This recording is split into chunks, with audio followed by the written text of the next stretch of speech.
Assalamualaikum warahmatullahi wabarakatuh.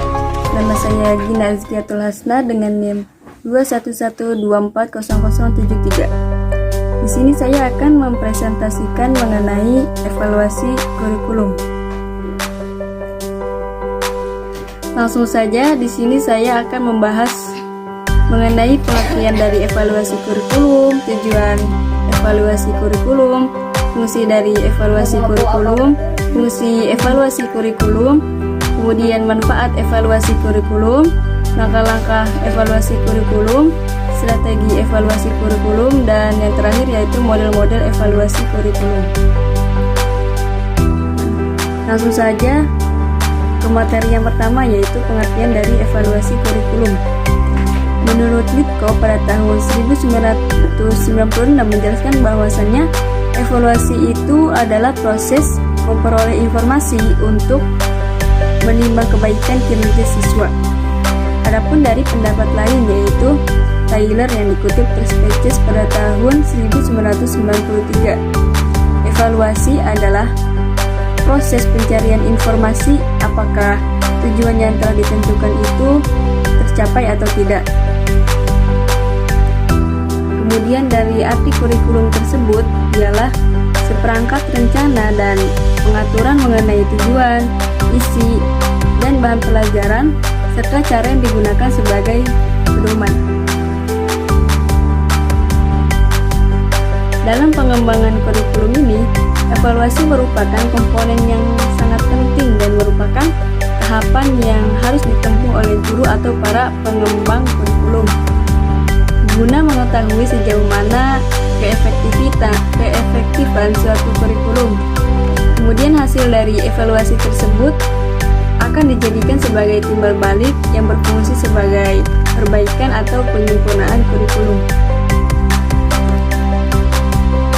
Materi yang selanjutnya yaitu mengenai tujuan dari evaluasi kurikulum. Terdapat dua tujuan. Yang pertama, untuk menilai efektivitas, efisiensi, dan relevansi program, dan yang kedua sebagai alat bantu pelaksanaan kurikulum pembelajaran.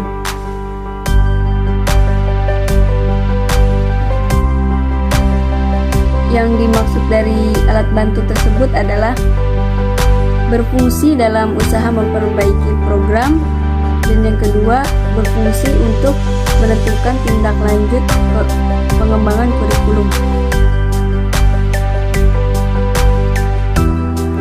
Jadi dapat disimpulkan bahwasannya hal ini itu ditujukan guna penyempurnaan kurikulum dengan jalan mengungkapkan keberhasilan atau kekurangan proses pelaksanaan kurikulum.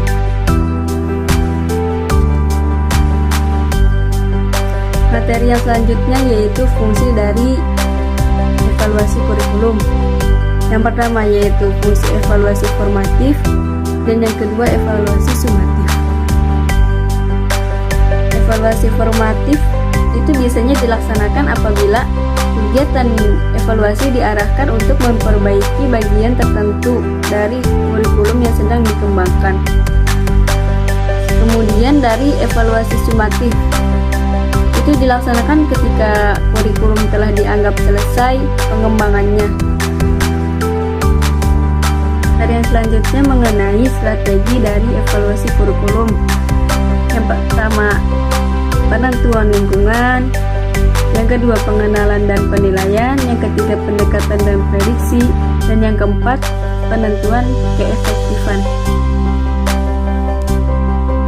Langsung saja ke strategi yang pertama yaitu penentuan lingkungan tempat terjadinya perubahan. Terdapat berbagai kebutuhan yang tidak atau belum terpenuhi dan juga berbagai masalah yang mendasari timbulnya kebutuhan serta kesempatan untuk terjadinya perubahan. Yang kedua yaitu pengenalan dan penilaian terhadap berbagai kemampuan yang relevan. Nah, strategi ini sangat besar gunanya dalam pencapaian tujuan program dan desain yang berguna untuk mencapai tujuan-tujuan khusus. Yang ketiga yaitu pendekatan dan prediksi hambatan yang mungkin terjadi dalam desain prosedural atau implementasi sepanjang tahap pelaksanaan program. Yang Selanjutnya strategi yang keempat, yaitu penentuan keefektifan proyek yang telah dilaksanakan melalui pengukuran dan penafsiran hasil-hasil yang telah dicapai sehingga evaluator dapat memilih strategi yang kuat.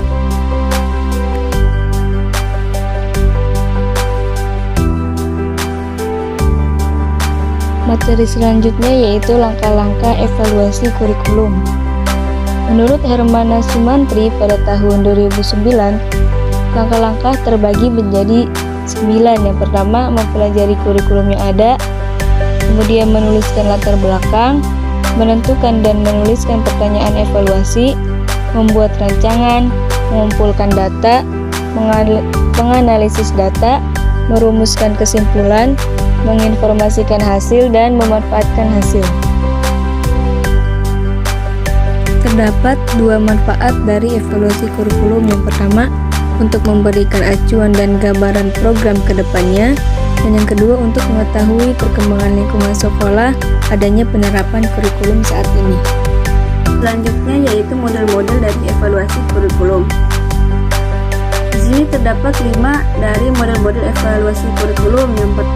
Yang pertama model measurement, yang kedua model kongruen, yang ketiga model illumination, yang keempat model educational evaluation system, dan yang kelima yaitu model CIPP. Nah, konsep model measurement itu menitikberatkan pada proses pengukuran perilaku siswa untuk mengungkapkan perbedaan individual atau kelompok. Hasil evaluasi ini digunakan terutama untuk keperluan seleksi siswa, bimbingan pendidikan, dan perbandingan efektivitas antara 2 atau lebih metode pendidikan. Nah, objek evaluasi ini dititikberatkan pada hasil belajar secara kognitif. Yang kedua yaitu konsep kongruen. Dapat diartikan itu sebagai pemeriksaan kesesuaian antara tujuan pendidikan dan hasil belajar yang dicapai. Untuk melihat sejauh mana perubahan hasil pendidikan telah terjadi, objek evaluasi itu dititikberatkan pada hasil belajar dalam bentuk kognitif, psikomotorik maupun nilai dan sikap.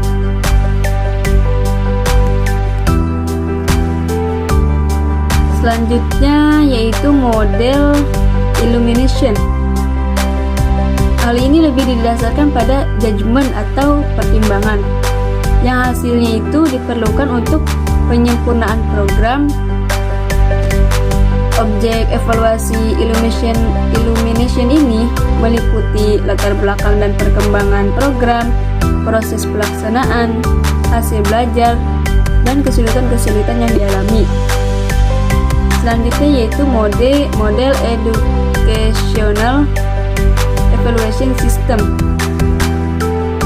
Nah, evaluasi ini lebih didasarkan pada perbandingan antara performance setiap dimensi program dan kriteria, yang akan berakhir dengan suatu deskripsi dan judgement.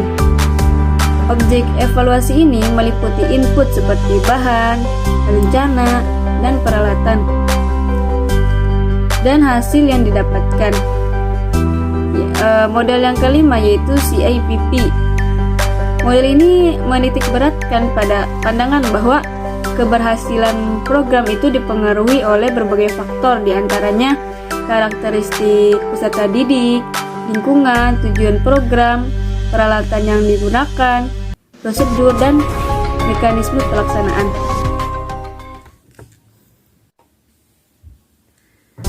Jadi saya dapat menyimpulkan dari materi yang di atas bahwasannya evaluasi pembelajaran itu sangat penting dilakukan untuk mengetahui efektif atau tidaknya suatu sistem pembelajaran oleh tenaga pendidik. Karena bila seorang pendidik tidak melakukan evaluasi, sama saja tenaga pendidik tersebut tidak ada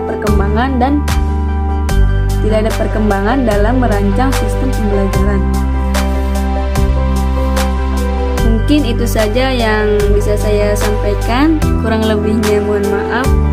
Wassalamualaikum warahmatullahi wabarakatuh.